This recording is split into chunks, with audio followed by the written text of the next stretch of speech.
Hey, welcome to Countdown to Outbound. My name is Mark Hunter, the Sales Hunter.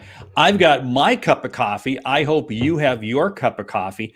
And hey, in the room today, well, we've got Lee Salz hanging out with us right here today. He's going to be on in just a minute, but let me tell you a little bit about what Outbound is. It is the most amazing event possible. Lee and I were just talking about it.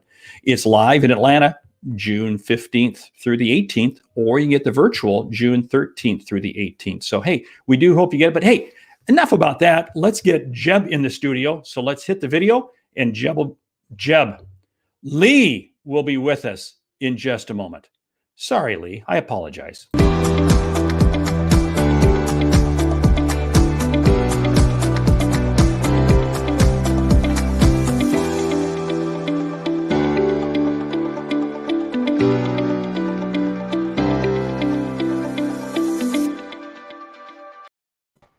Okay, I owe you a huge apology. I said Jeb a couple times. Man. No need to apologize. You kidding?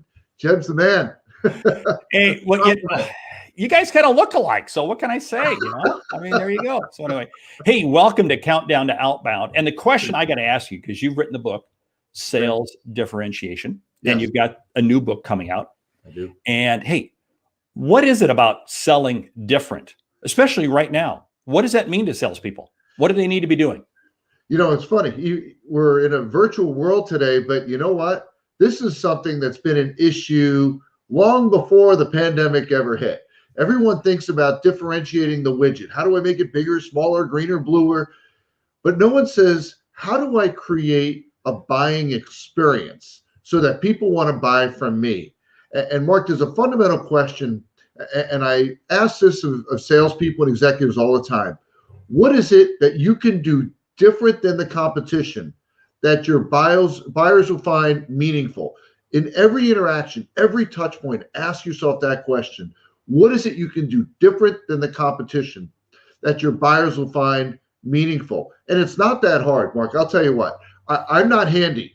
My wife, Sharon, tells me that all the time. But I'll tell you what, I'm thinking of quitting this profession. You're the first to hear this, Mark. I'm really thinking about it. I'm thinking about entering the contractor business, because every contractor, we need to get our deck redone. I've got a lawn service for all these guys.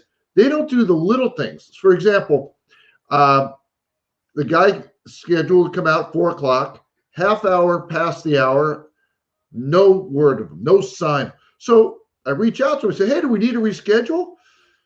Calls me back. Oh, no, I'm stuck in traffic. Then he comes here and he does a marvelous job.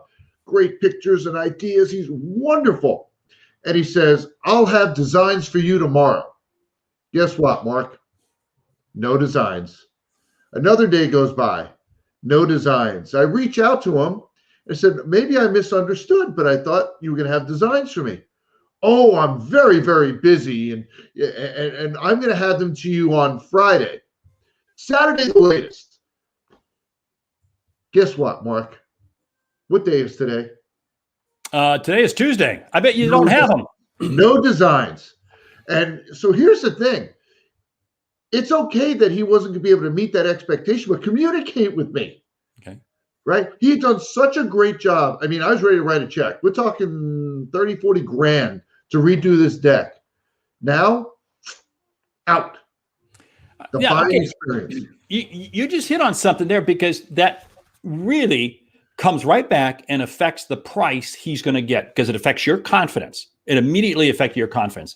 Absolutely. If you were to stay with him, if you were to go with him, would you place additional kind of restrictions as to what you would expect from him? I can't even consider him now, because he told me 2 weeks when he was here. 2 weeks to do this. Do you remember the movie, Tom Hanks movie, Money Pit? Old movie. Yep.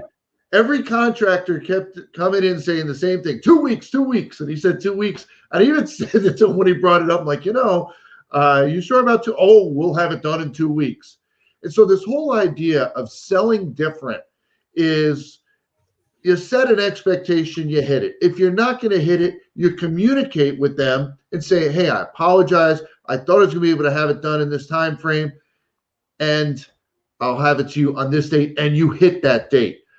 And so this sell different thing is not this massive thing that, oh my gosh, I have to revolutionize my business. Although in sell different, I do have some pretty revolutionary concept.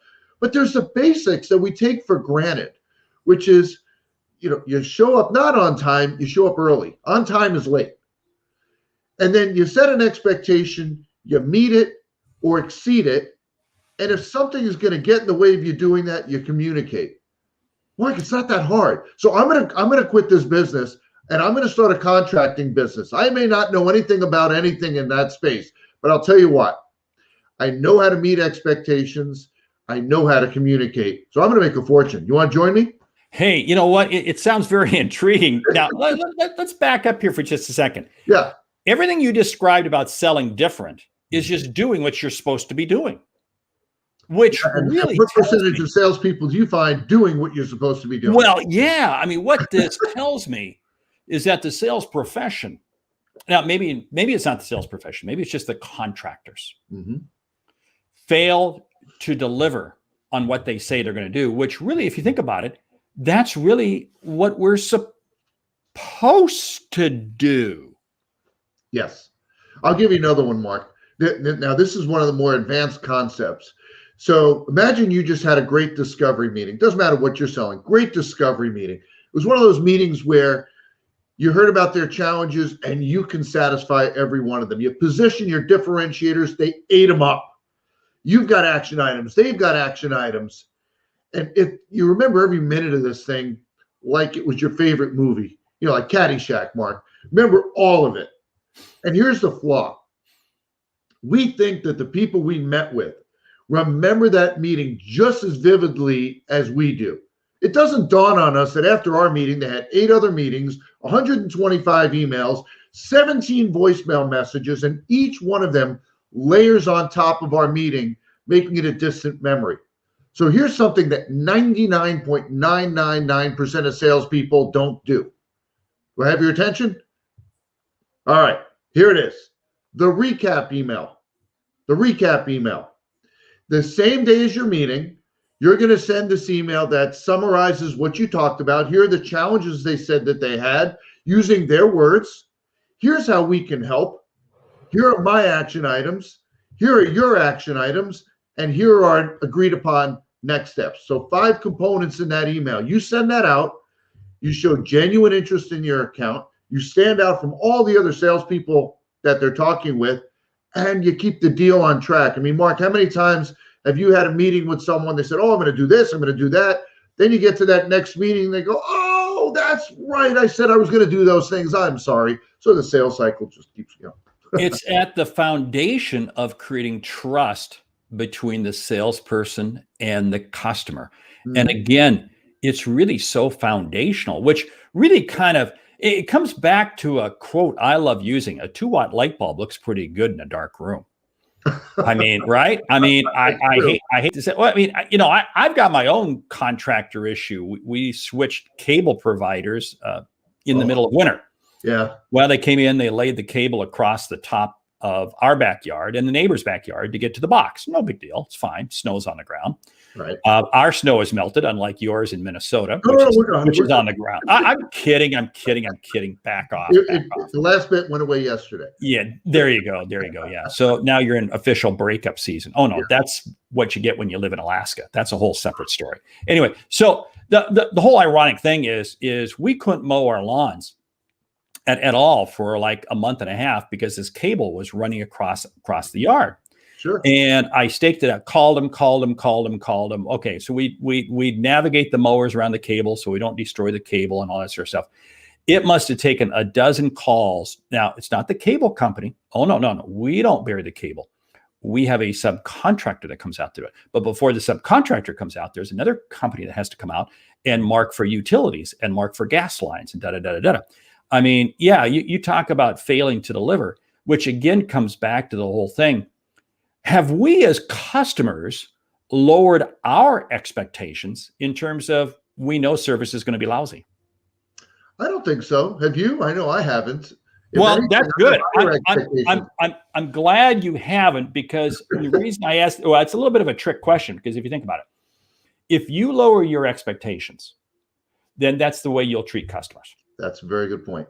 See, Very because good. I firmly believe we treat customers really kind of the way we expect to be treated. So if we're willing to have lower standards, guess what? We're going to have lower standards. I mean, it's just a simple fact of life. Go back to your whole thing of the follow-up email. Yeah. And I really think differentiation, you talk about, and you write about it in your book, and it's a good book, great book. Thank you. You really talk about that whole need that you've got to remain in contact and be creating value along the way. Yeah. In that 5 parts that you talked about. Yeah. Is there a part in there that you kind of commit to trying to create more pain or more gain to try to create a sense of urgency? Yeah. So in that first part, where we talk about your challenges and we use their words, but we may add some additional color to it. And if we do that, that helps them to motivate to take action. It's such an important aspect, because sometimes we hear of issues and we're like, this is a done deal because they have issues. Well, not every issue needs to be solved right now until it turns the corner and becomes a problem, right? We all have issues and challenges. We're not trying to address them all right now. When it turns the corner to that next level and becomes a problem, that's when we're willing to invest, right? You don't have a solution for an issue. You have a solution for a problem. And sometimes the people we're interacting with don't recognize that it's a problem. And until it's a problem, they're not going to make an investment. And I don't mean money. I mean time and money, right? To make that type of a change, to address that issue. So we've got to be effective in that email, and not just email, also when we're interacting with them and helping them see that this truly is a problem that they need to take action on right now. Hey, you just had 2 drop the mic moments, and I don't even know if you realize it. One, you talked about time and money. Absolutely key, because time rolls back into money. But the other one you talked about was, and you kind of ran past it pretty quick, and that is they may have a need, but it's not their biggest priority. Right. And that is so key of salespeople. We have to zero in on what are the customer's number 1 or number 2 priorities, because we can have a great solution. But you know what? I mean, it's like I got a lot of things in my company we want to work on. I mean, my team is always coming to me with ideas, but you know what? We're only chasing the top 1 or 2. That's it. Because squirrel, right? Exactly. Yeah, exactly. Yeah. So and yeah, in my new book, Sell Different, I expand upon that quite a bit, because there's another challenge with that. And I'm sure you've seen this, Mark. You're working with mid-level managers and they see an issue as a problem, but above them, they see it as an inconvenience. You don't act on an inconvenience. And so that's part of our job in sales, is to understand how others in the organization, particularly north in the org chart, how they feel about the issue. Do they see it as an inconvenience, or do they see it as a problem? And if they don't see it as a problem, and the mid-level managers do, we can help coach them and give them tools so that they can help that upper group see what they see, which is a problem that needs to be addressed right now. Okay. We got to back up. Beep, beep, beep, beep. You said something that was powerful. Hey, people, take notes on this. You said mid-level sees it as a problem, but further up the food chain, they see it as an inconvenience. That's powerful. How does that change their willingness to deal with it, to take care of it? Well, first of all, a lot of mid-level managers, until you bring up the conversation, they don't even recognize that they have that difference of perspective. And so that's our first responsibility, is to inquire about that. And when you ask them, you can ask them that question. So when you think of the CIO of the company, do they see this as an inconvenience, or do they see it as a problem? And what you're going to get back is this: they'll lean back in the chair, they're going to look away, they're going to think, so you know what, that's a really good question. And then you're going to get the answer. And unfortunately, a lot of times you're going to hear, I think they see it as an inconvenience. And there's 2 problems with that. One is they use the expression, I think. They don't know factually. And they have it as an inconvenience. And you all know this in sales. If mid-level management sees it as a problem, upper-level management sees it as an inconvenience, don't bother forecasting it, because it's a 0 going nowhere. I tell you what, I can relate to that. Go back to my last corporate job, and I had I was director of sales. Along with sales, I had 4 other departments that reported into me. And I had people always coming into my office every day, sharing with me problems that they wanted funding for. And I'm sorry, but I just viewed them as, they were purely an inconvenience, and get over it, figure it out. I'm not going to give you a penny for it, because if you come to me begging for money for this, you know what? You're going to come. You are like the kid who says, "Hey, Dad, I'm going out tonight. Can I take the car, and can you give me $50? No, sorry, not going to happen. Now, you notice I said $50 because when you and I were younger, it was $20. That is very true. So Can't get anything for $20 today. Just time. So anyway, but yes. Hey, this is some cool stuff. So now your books sell different, right? It's sell different. Yep. And that comes out when? Comes out it can be in your hands as early as September 15th. September 15th. And so it's printed, it's Kindle, and it's going to be Audible. Yep.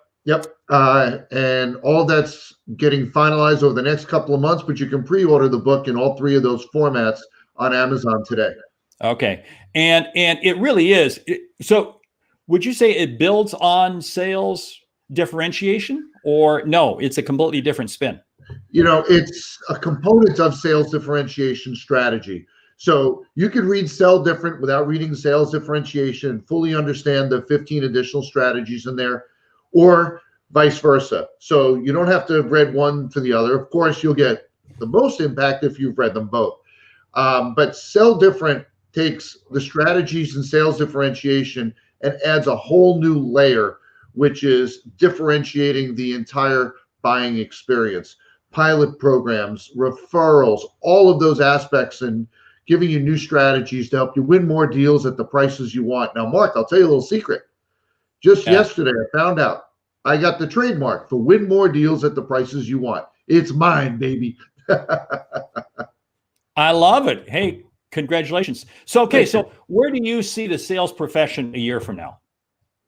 A year from now, I think we're going to continue to see not just virtual selling, but we're going to see in-person selling. And there's a lot of thought that we're just going to flip the switch when the pandemic is over to all in-person selling. I don't see that happening. What I see happening is executives looking at each circumstance and saying, it makes sense to put people in cars. It makes sense to put people in planes.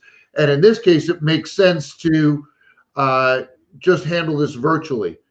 Virtual selling has proven out it works. Not only do companies on the sales side like it, but buyers like it as well. They like the experience.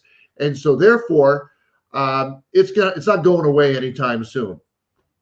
Hey, I want to do a shout out to George Gibbs. George, you've been throwing in some comments, and I'm sorry, I've been so caught up in the conversation, I didn't see them there. So, hey, I apologize, but thank you for your comments. Hey, something I'm going to share right now, and that is, you're right, sales is, going to be a little bit of hybrid, which is what Outbound is, because you can get there live or you can get there online. So, hey, we got to kind of wrap this up, but if people want to check out Outbound Conference, your code is what?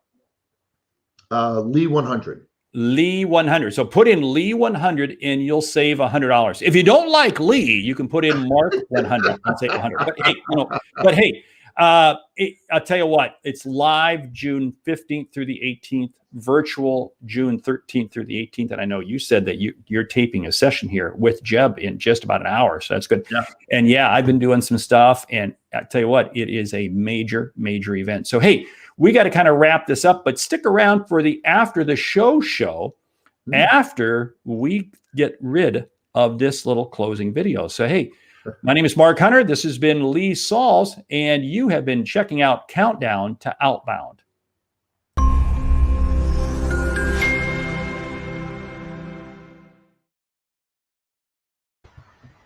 Hey, that was good.